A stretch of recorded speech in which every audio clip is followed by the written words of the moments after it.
again, I'm pleased to be the presenter for this month. I can't believe it's already March of 2021, and we're almost, about a little more than a year into this pandemic. And so, again, my name's Craig VanWey, Kansas Department of Commerce. I'm based in Pittsburgh, but I manage the other 7 of our regional representatives around the state. And pretty soon you'll see a map. And then what we'll do is make that map available. Perhaps Nancy can email it out, or we can make sure you have that map of our in-state business development reps. So anyway, been with Commerce, going on my 18th year, been with the state almost 23 years. I spent 5 years with the Kansas Small Business Development Center based in Pittsburgh. I worked in that role from 1999 to 2004. I've been with Commerce since January of 2004. For the majority of my time with Commerce, I served just the Southeast Kansas region, my 19 counties, which basically I serve Lyon County, which would include Emporia, over to Missouri and down to Oklahoma. But back in September of last year, I assumed the role of a manager of our in-state staff. So we've got an excellent staff, all committed to helping companies across the state. So I will go to, can you see the next slide? Yes. Business Development Division. Yes. Okay, great. Sorry. So anyway, there's, you can think of the Business Development Division as kind of a 3-legged stool. And of course, we also have the Community Development Division, which many of you are probably familiar with and may have worked with others in Commerce, whether it's on community development block grants, the Main Street program, the Pride program. Many of you are familiar with the Pride program and may have worked with Renee Lippincott or Barbara Anderson. In the Business Development Division, we have three different sectors of it. We have the Business Retention Expansion Group, which is my team across the state. We also have business recruitment staff.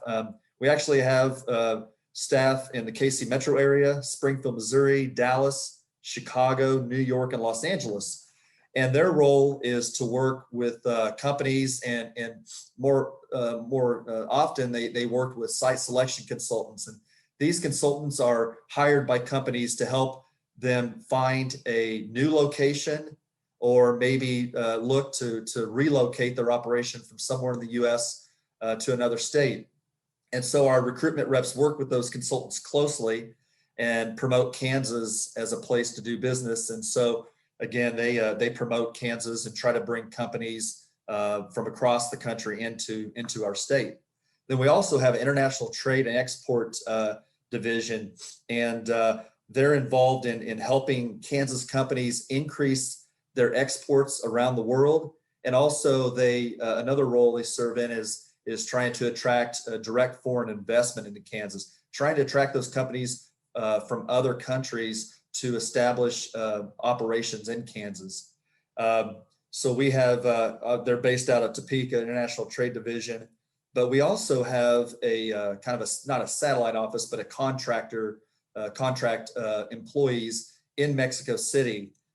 We have boots on the ground there to where if a Kansas company has any interest in exporting their products to Mexico, then they can work with our staff down there and actually arrange to have trade missions into Mexico.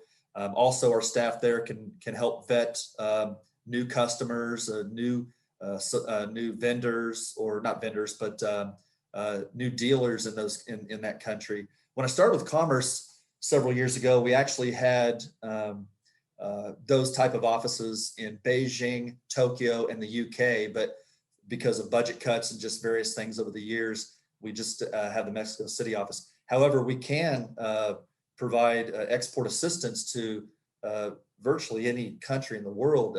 They provide services such as market research. They can help run relatively low-cost, quick turnaround credit reports on potential customers. So a variety of services from our International Trade and Export Division. Now we'll get into kind of the in-state business development team and our role with the Kansas economy. And as you can see there at MAP, we have 8 of us. We have staff all over. We're located in Pittsburgh, Topeka, Manhattan, Andover, Wichita, Scott City, Hayes, and Dodge City. And so again, our role is working with existing Kansas companies, and then also we can work with startups. So we work closely with a variety of people around the state. We kind of have our eyes and ears around the state of Kansas, and they might be K-State research and extension officers. They might be economic development directors, chamber directors, city officials like city managers, city administrators, city clerks, county administrators. And in the very rural communities, our eyes and ears might be the mayor or a city council member. And so what we do is we work closely with them, and a lot of times they will mention to us, hey, we have a company that's looking at expanding. What can the Kansas Department of Commerce can do to help them? And so in that case, they bring in the appropriate person from my team, and we kind of assess what the company's needs are, whether it involves hiring new employees, training existing employees, making capital investment, whether it involves new equipment or machinery, renovations to existing facility, maybe adding square footage and new construction. So we come in and kind of assess what their needs are and what their project entails. And then we see what state incentive programs might be most relevant or provide some assistance or benefit to the company. And so the primary programs we have, and of course, some of you may have heard some of these acronyms as well, but these are the programs that we work most closely with. In addition to this, a lot of times we can connect businesses whenever it's appropriate to the Kansas Department of Revenue, KDHE, Kansas Department of Labor. So sometimes we're kind of the front door for that business into other state agencies that might be able to assist.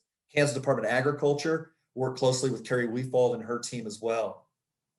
So I'll just touch a little bit on some of these programs and how they work. So you all out there in the field across the state, if you come across a business that you think might have a need for our assistance or programs, you can let us know.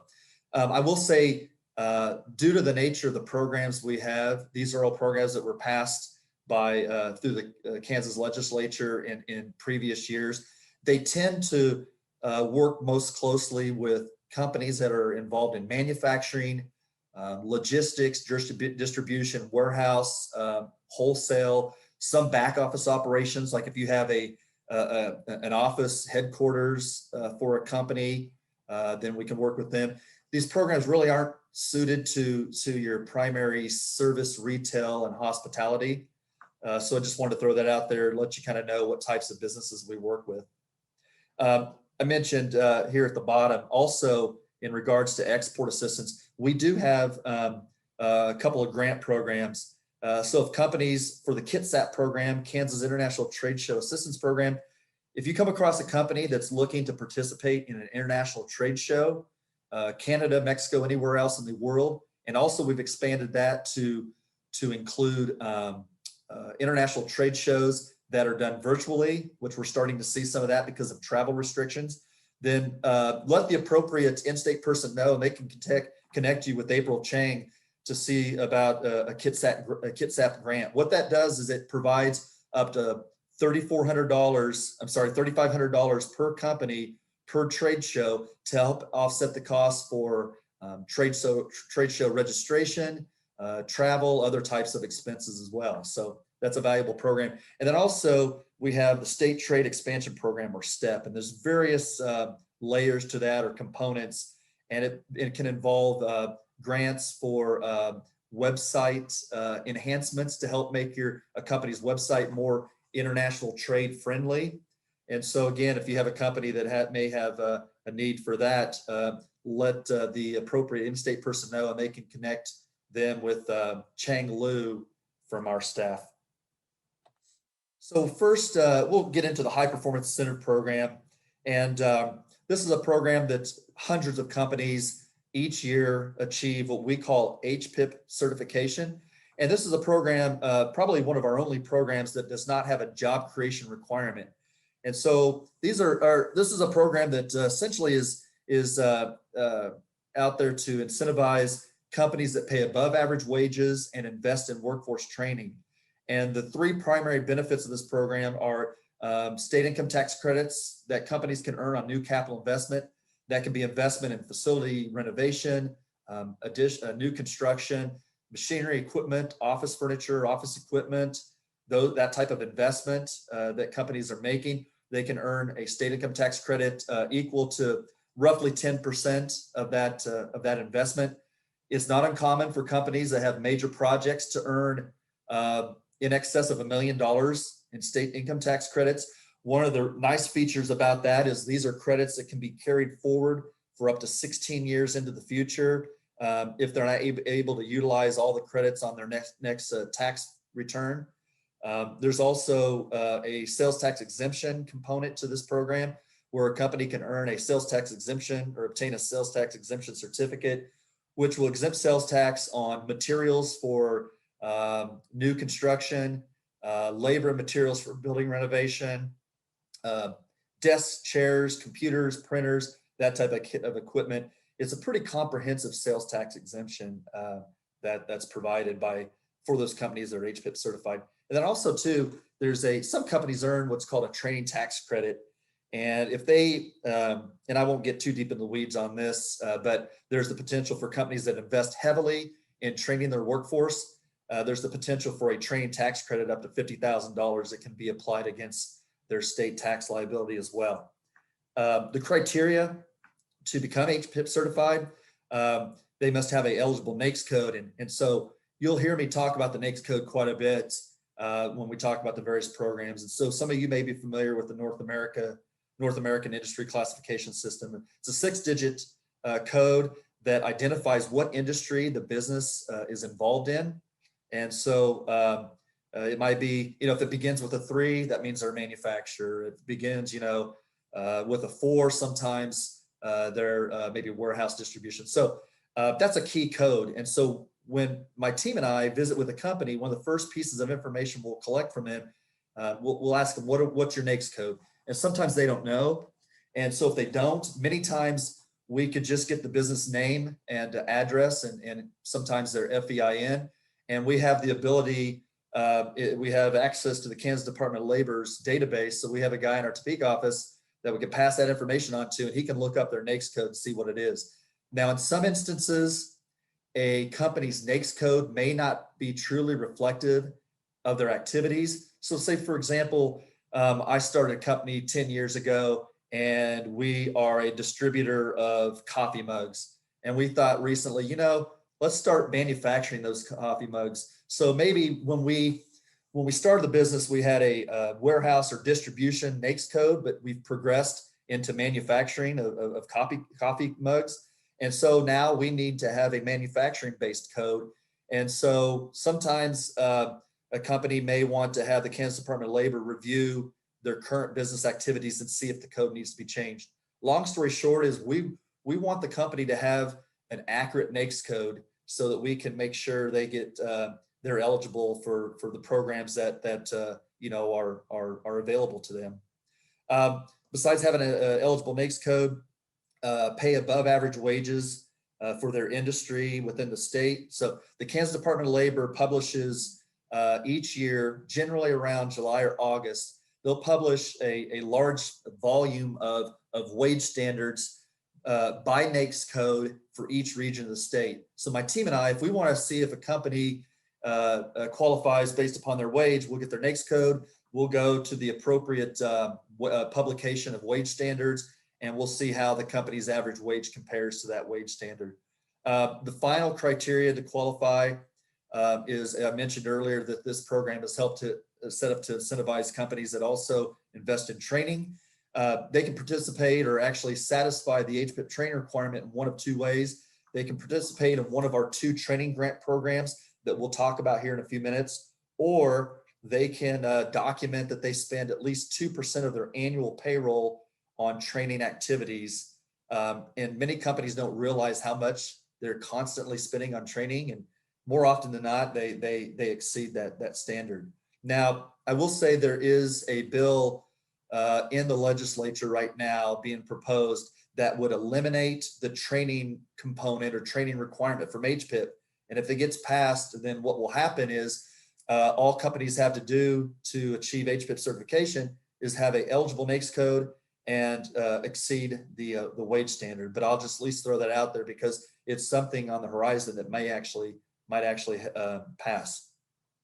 An important note at the bottom there, this program is, one of the important things about this program is that companies pre-identify investment before they actually commit to it. So we have a one-page form called an HPIP project description, and we have companies fill that out and submit it. And they, on that form, they estimate to the best of their ability how much their investments is going to be in new construction, building acquisition, renovation, equipment, machinery purchases, those items.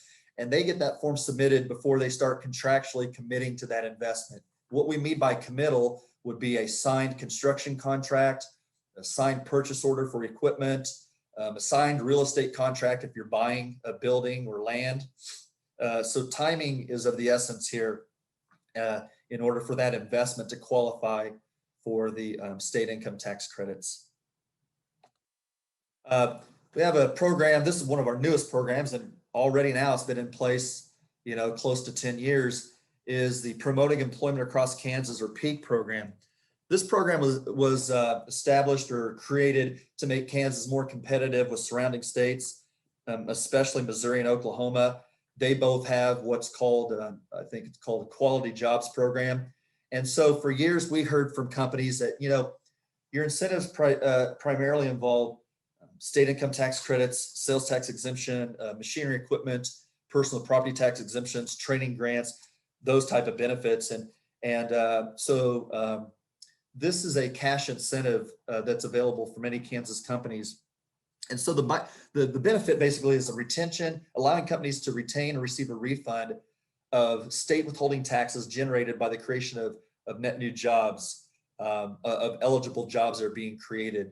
And so this is a program where we have hundreds of companies right now currently that have active PEAK agreements or contracts, and it allows the company to retain or receive a refund of state withholding taxes generated by those jobs on a quarterly basis for a period of multiple years. So PEAK agreements generally run anywhere from, say, 5 to 9 years, depending on various factors. And in order to meet the job creation requirement, it's a pretty low threshold. In the 6 metro counties, be Sedgwick, Johnson, Wyandotte, Leavenworth, Shawnee, and Douglas, companies have to create at least 10 net new jobs in a 2-year period. In the other 99 counties, they have to create at least 5 net new jobs in a 2-year period. So the job creation threshold is relatively low for participation in this program. In order to be eligible, you have to have an eligible NAICS code. This program is not as restrictive as HPIP. It'll allow for a few more industries. Wages for the new jobs that are being created must exceed the prevailing county median wage for that county. So again, I mentioned earlier how the Department of Labor publishes the HPIP wage standards based upon NAICS code. Well, they also publish county median wage standards each year, and those come out again around July or August. So we're going to look at what the wages are going to be for the jobs that are being created. We're going to compare that to the prevailing wage standard, average or median wage for that county. Also, whereas HPIP does not have this requirement, PEAK does, in that companies must at least make available to employees a health insurance plan that includes 6 primary features. And most of your comprehensive health insurance plans will include the features of the physician care, hospital care, prescription drug coverage, prenatal, postnatal care, substance abuse treatment, and mental health care. And so, of course, you can't force the employees to participate or buy into it, but the company at least has to make that available. And for this program, the employer, the company, must pay at least 50% of the premiums for the employee, not the spouse or children, but for the employee.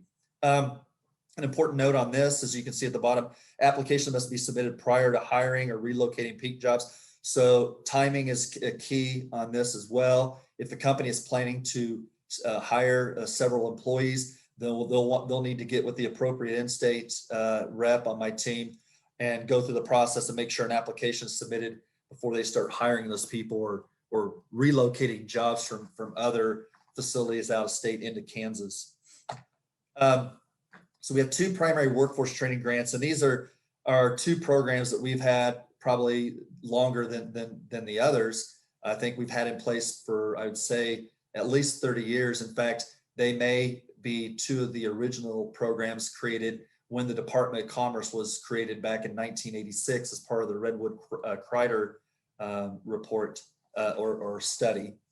And so the KIT program, Kansas Industrial Training, is a grant program where companies can receive a reimbursement to help offset the cost to train net new employees. Reimbursement is anywhere from $200 to $800 per trainee. And these grants run for up to 12 months in length. So basically what they're going to do is tell me or one of my staff, whoever they're working with, we anticipate hiring 10 people over the next 12 months. And so we give them up to 12 months in which to hire those 10 people and conduct the training. And then at the end of that 12 months, they can close out the grant. They can actually close the grants out early. Let's say after eight months, they've hired 10 people and trained them. They can go ahead and close it out early and get reimbursed. Criteria to be eligible, again, based upon NAICS code. The average wage for the trainees must meet or exceed the current county median wage. And then also too, the company must offer health insurance containing the same 6 components that we saw earlier with Peak. However, the company does not have to pay at least 50% of the premiums. In fact, all we require is that at least make available that type of health insurance. We have a sister program to KIT called KIR, Kansas Industrial Retraining. And so we see a lot of use of this, especially saw a lot of this used quite often during the recession several years ago when companies were trying, they weren't able really to grow their workforce, but they were trying to maximize their production given the technology or the equipment they have on hand. And so what they did a lot of times is they would actually buy new equipment, maybe, the newest and latest technology of equipment. They would also maybe implement new company-wide software. Maybe another use of KIR grant funds could be ISO certification and training, lean manufacturing training, any kind of training that involves new technology, new product lines, new production processes would be eligible for a KIR grant. They too run 12 months in length and have the same reimbursement of anywhere from $200 to $800 per trainee. In this program here, we have a few little differences between KIT and KIR. KIR, they still have to have an eligible NAICS code, still have the wage requirement that must exceed the trainees' average wage must exceed the current county median wage, same healthcare requirement. The two primary differences between KIT and KIR is with KIT, companies can apply for a KIT an endless number of years. I mean, essentially, once a KIT grant's closed out, if a company anticipates additional hiring, they can come in for another one and just an unlimited number of KIT grants. With KIR, we have a limit where a company can only receive 2 KIR grants in a 4-year period. In my years, that really doesn't have much of an effect, or I've only seen an instance maybe 3 or 4 times in my 17 years where a company had to strategically plan how they were going to participate, and receive 2 KIR grants in a 4-year period.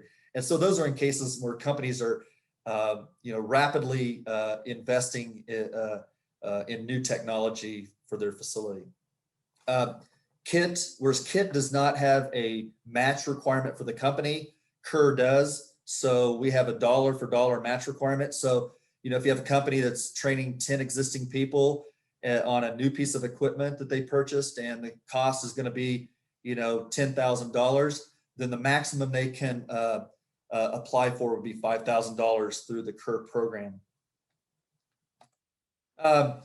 We have the machinery equipment personal property tax exemption. Some of you may have heard of. There's no initial applications for this, whereas our other programs, we do have that requirement. This was a bill passed back in the 2006 Kansas legislature and went to effect on July 1st of 2006. And what it does is it exempts personal property tax on eligible machinery equipment that Kansas companies purchase new or used or relocate into Kansas from an out-of-state facility. and I mentioned the relocation of equipment because a lot of times we're working with companies that have facilities in multiple states.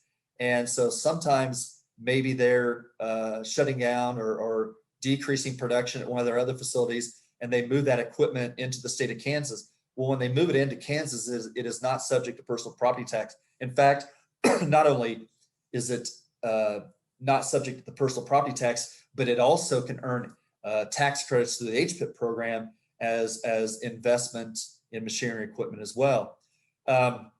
This program was created, ideally, if companies are increasing the amount of equipment they have at their facility, then they need people to operate that equipment, and we're hoping that it leads to job creation and growth of their workforce. So as you can see down there, what I mentioned about the equipment and machinery, July 1st of 06 forward. There is if anyone is interested on what equipment this pertains to, because it's not just manufacturing equipment, it can also pertain to some of your large coolers and freezers that might be in grocery stores. It also applies to various types of office equipment. So if you ever have a question, let your local or your regional rep know, and they can get you some more information. Actually, the Kansas statute that kind of lays out what equipment is eligible under this policy or program. Hi, Craig. Yeah. Do you have time for a question? We have a question. Absolutely. Yeah, we have plenty of time. Absolutely. Go ahead. Hi, Craig. This is Kirk Crabtree in Manhattan. Of the previous slide on the business personal property tax, what, because actually we're a business that I consult for, we're actually looking at this to see if we're eligible because they brought in some new equipment right around that time. And let me tell you how fun it is trying to find receipts and proof of equipment from 14 years ago. However, off the top of your head, how do you prove that? Is that just, the invoices for the equipment that we bought? How can I prove that, yes, this equipment falls under this exemption so that I can send that to my assessor's office or the local tax office?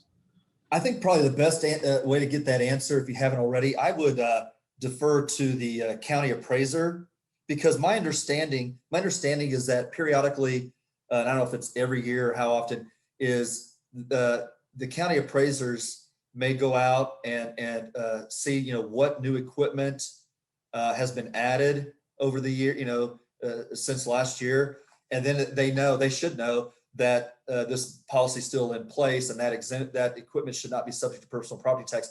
I unfortunately, I don't know enough of the details since it's ultimately a Kansas Department of Revenue program. I would say start out by contacting your county appraiser, and if they can't get you an answer, I would contact the Kansas Department of Revenue's valuation division.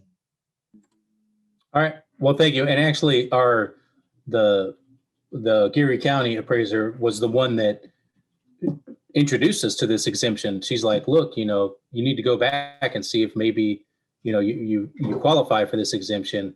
So they were very helpful so far in the whole process. But thank you for your answer. Oh, you're welcome. Any other questions? Okay. I'll go ahead and move on to we're here about a year into the whole pandemic, and while it has had an unfortunate negative impact on a lot of service, retail, and hospitality businesses, we have seen across the state that manufacturers are doing pretty well. In fact, we've had some manufacturers, obviously there's some out there that had to downsize a little bit, but we've seen many more than we anticipated actually having success, and some are doing really well, having some record years. Again, it boils down to the type of product they're making and whether or not it's negatively impacted by the pandemic or maybe is positively impacted. But so we, in 2020, and you may have seen this, we publicized it through various forms of media, but our agency set, and actually I should say the businesses, because they're the one investing money, set a record 2020 for new capital investment made by new businesses, expanding businesses, and companies relocating to Kansas. It was over $2.5 billion in net new capital investment statewide. Our in-state team, which works a lot of our expansion projects, had a record number of successful projects. Our previous high was 134 projects, successful projects in 2012. We had 148 last year. And so I attribute that to several things. I think our team is doing a good job of getting out and keeping in constant contact with our eyes and ears in the region, our economic development partners, and becoming aware of those projects that involve expansions and helping out however Commerce can. Now, on those projects, since we didn't set a record in terms of job creation. However, we did have an above average year in terms of job creation, but we didn't see, it wasn't like we saw a record number of jobs being created. It was just overall projects. Many of those involve, the creation of just a handful of jobs, but involve investment in machinery, equipment, and building renovation. So whenever a project involves either any combination of job creation, retention, and training of existing jobs, or capital investment, those are the type of projects we work, and those are the ones that ultimately result, hopefully, in successes. Here's some examples of expansion projects that we saw last year. And the reason I list these two is, not only do they stretch statewide, but they also reflect various different industries. So, with Doc's Homestyle Pretzels and Kreibel's Specialty Meats, that involves food production and food manufacturing. Plasticon Healthcare in Lawrence is involved in the healthcare industry. You've got Noram Logistics in Dodge City, which is a warehouse, large logistics operation. All-Tight in Wichita, I believe, is involved in kind of the machinery or industrial service industry. And then Peerless Products in my region in Iola expanded, and they are based in Fort Scott, but they established a second manufacturing facility in Iola, and they manufacture windows for large commercial and industrial building projects. So it gives you kind of an idea of the various industries that are seeing success across the state and in all parts of the state. In fact, here's probably the thing I'm most proud of at the bottom. People sometimes think of all the expansion projects and all the business development projects taking place in the metro areas and the metro counties. Well, so far this year, out of our 51 successful projects, and we're on pace, I think, probably to beat last year's total of 148. But so far, year to date, out of our 51 successful projects, that involves 30 counties. And that's, I think, pretty impressive that these successful projects aren't dominated by some of your larger, populated counties. So that's something that I'm very proud of. And I really like to see, because what it does, it reflects that positive things are taking place all around the state and in some of the very rural areas as well. That's the presentation I've got for this morning. We've got plenty of time. I think probably roughly 20 minutes for questions or comments. I'd be happy to go ahead and start fielding those. Great. Craig, thank you so much. And I apologize for mispronouncing VanWey. Oh, that's okay. VanWey, either way. The only person that bothers is my mom. Okay. So we welcome your questions or observations about anything you saw today. And also your partner sharing about anything that's going on in your neck of the woods.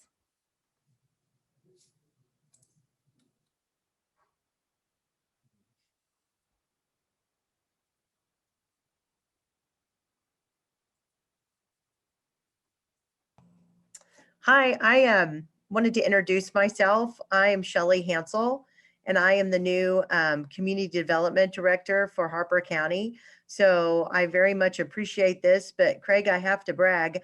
Marla Canfield has already been here to Harper County.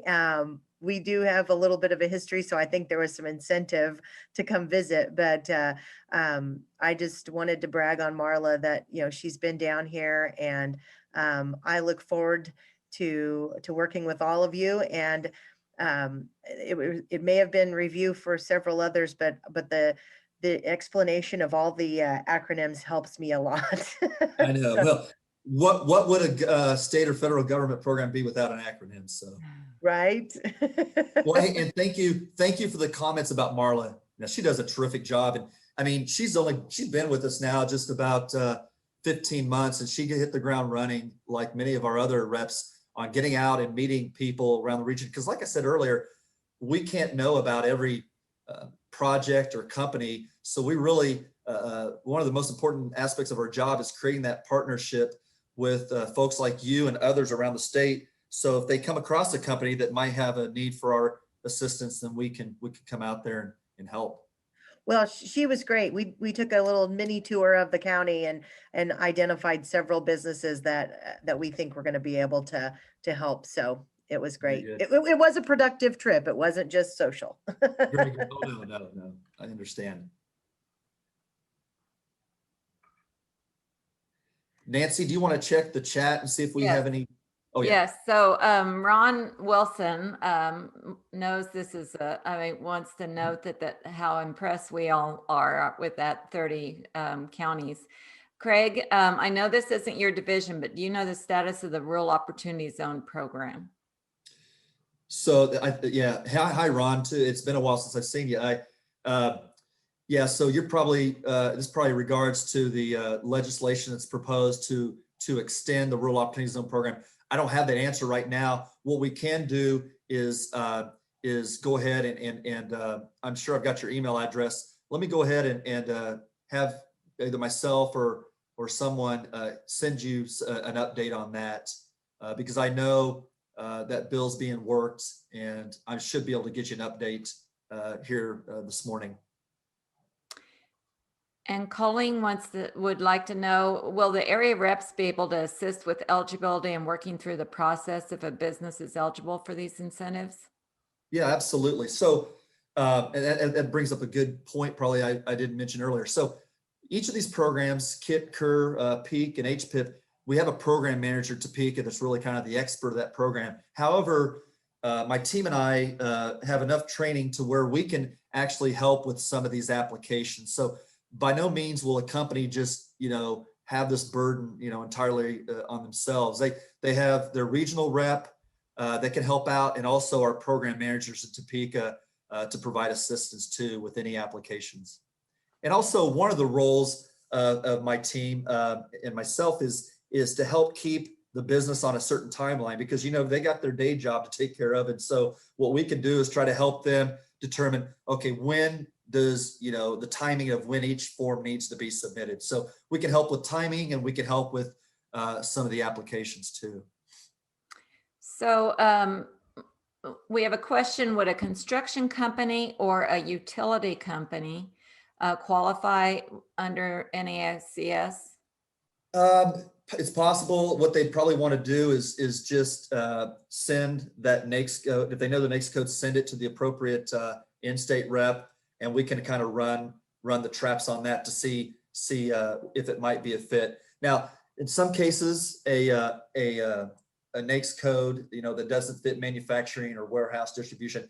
Some cases they still might be eligible. What we get into sometimes is a requirement where that company may need to have operations outside the state, and their Kansas facility may need to achieve what we call either a back office operation or a headquarters operation status. So I'll just kind of leave it at that. I would say it's certainly worthwhile to have the NAICS code sent to the in-state person, and we can kind of run that through, on our end and see what they might be eligible for. And as Craig says, that map is going to be in the PowerPoint that I send out to everybody so you can see who your rep is. We have a question, and this might not, I would suggest that this might be open to everyone. There might be somebody else that has an incentive besides Craig, besides Commerce.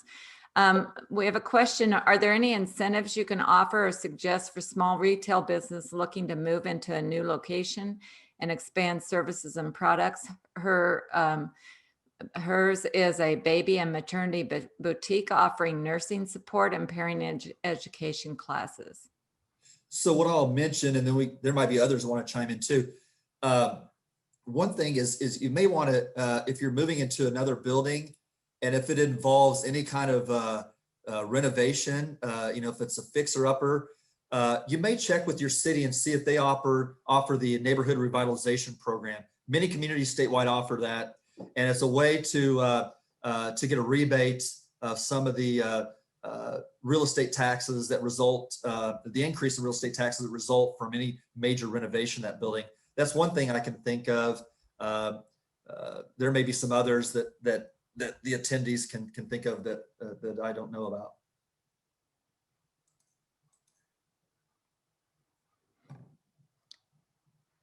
And certainly, I'll mention this too, and I mentioned earlier, I had 5 years with the SBDC. Certainly contact the SBDC to see if there's any kind of revolving loan funds or pools of gap financing out there specific to your region. They do a good job of, they have the knowledge of those type of programs, whether it's through Network Kansas or just regional RLFs. Yeah, that's what I was going to say. So I'm with Network Kansas, and yeah, we have maybe some gap financing programs that business may be able to apply for.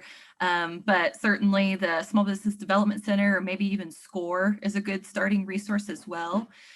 Just to kind of help with the business on like if there's any sort of mentoring or consulting needed to kind of help them get started. But certainly keep Network Kansas in your mind too, of maybe some loan programs as well.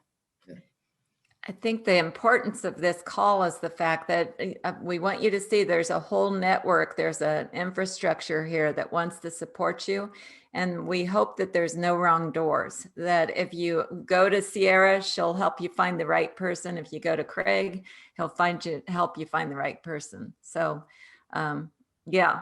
So, Ron, I don't know if you saw it, but the Rural Opportunity Zone, Carrie Folletti tells us, is Senate Bill 216 and 217 are in the Senate Assessment and Taxation Committee. Thanks, Carrie. One is the one to extend it, and the other is to add the additional 8 counties with population of 35,000 or less. Watch very closely on one of those 8. Great. Okay, let's see. Marianne Reeder says, to be clear, who is the best initial referral to a manufacturing company planning to expand for qualifying for these programs? If that's the program manager rather than the regional rep, was that the contact included in the PowerPoint? It'd be the regional in-state person. That's one of the 8 people on that map. That's the best initial contact, because what that person can do is meet with the company and explain the programs we have, and then also determine what programs they'd be eligible for to begin with. And then, so it would be the in-state person. Okay, and I'm trying to put these messages together. We have a question: is there any help with wastewater management solutions for industry? And let's see, I think there's another one that says it's for rural areas without city sewer and treatment. The water question. That might fall under, that might be something that would be eligible possibly for community development block grant. That was what What I would do is go ahead. I would go ahead and contact your regional person that's on my team, and they can get you in touch with someone on our community development staff to investigate possibilities of CDBG. Yes. And on the K-State Research and Extension site, we have an interview with the CDBG grant administrator, Debbie Beck. Great. Yeah, so Debbie Beck, I think would be or at least the last I knew, was the best contact for that. And I could help Colleen if she'd send me an email about that. Any other questions or sharing? Michael Amick is on the call, and he can clarify a message from Sarah Haymaker about the Emerging Leaders Program. I hope you all noticed that. Hi, Michael. Hello, good morning. Can you hear me? Yes, he looks like David, but he's not. He's really Michael. Yeah, I think I hijacked David Ducart's link for some reason. No, I'm going to put a link in the chat. There's actually today at noon a live webinar about the SBA's Emerging Leaders Program, and highly encourage you and to check it out and share it with business owners that have an existing business. They want to scale up, and it's going to be a virtual program this year, 7 months, and the best part is it's open to any qualified business in the whole state. So they don't have to come to Wichita to attend these sessions. The sessions are 2 times a month on Wednesday afternoons, and in that link you'll see the invite to the webinar and also more about the program.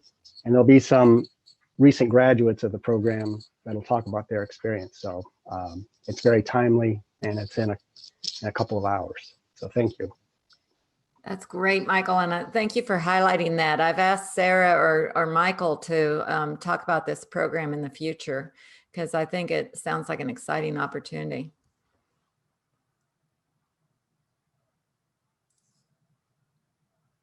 Thank you. Any other sharing or other questions? We're flexible, go either direction. Oh, and Jack Alston, you had something you shared that I did not, if you'd like to unmute. And neighborhood revitalization is working with Onega for a plant expansion. Yeah, so a long time ago, Onega passed the Neighborhood Revitalization Act program. And they did it because the grocery store burnt down. And they got a new grocery store owner. And that grocery store owner hasn't paid any property taxes, or did they do the sliding scale. First year out of the 10 years, they got a full abatement, and then it's 90, 80, 70. Then the co-op expanded. And then about 7, 8 years ago, and just recently, there's a manufacturer that bought a plant there about 7 years ago, and they raised about 12 million in venture capital and equity, and they're going to expand there, which is like great for Onega. But one of the tools that they had is that they're going to be adding a lot of machinery and equipment, and expanding the building and knocking out the roof.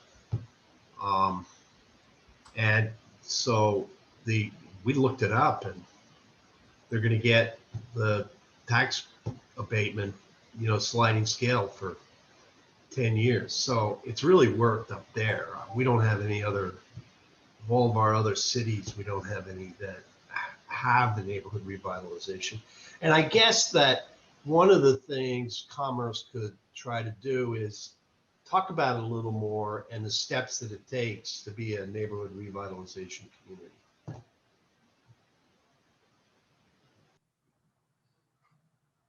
Well, I'm glad that you had good results from that program. I always encourage cities that don't offer it to go ahead and seriously look at it, because not only does it benefit commercial but residential too.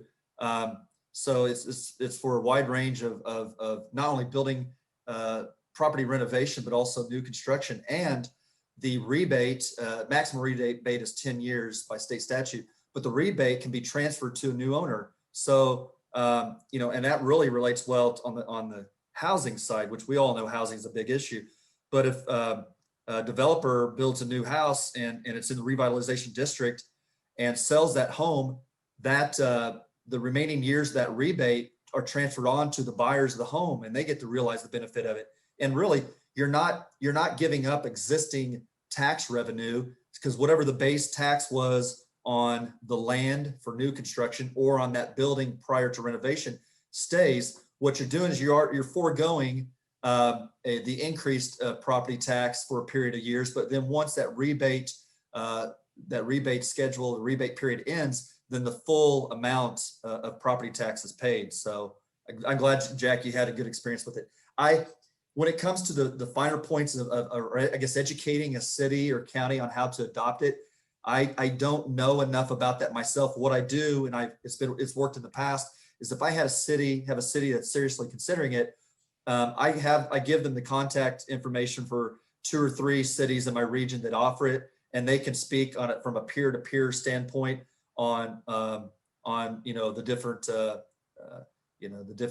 steps in getting the program adopted and passed. And most of the communities in my region that offer it are more than happy to talk to other cities that are prospective NRA applicants.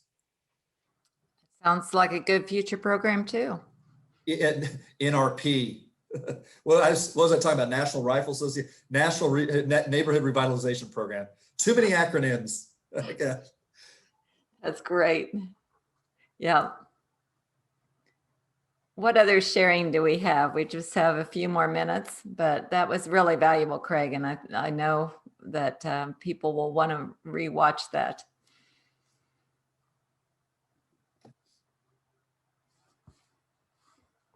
Well, thank you all for joining us. I really appreciate it. Our program for next month is going to be Elizabeth Berger, and she's going to have a guest with her. Elizabeth is the Vice President of Programming for Sunflower Foundation, and she's going to tell us about the role of trails in economic development. And she'll be bringing some guests with her who have experienced that and have know what impact that had for their community. So as you go out and have a great Kansas day, here's the thought for the day. Working hard for something we don't care about is called stress. Working hard for something we love is called passion. And that's by Simon Sinek. So go work hard and enjoy this great Kansas day. Thanks for joining us.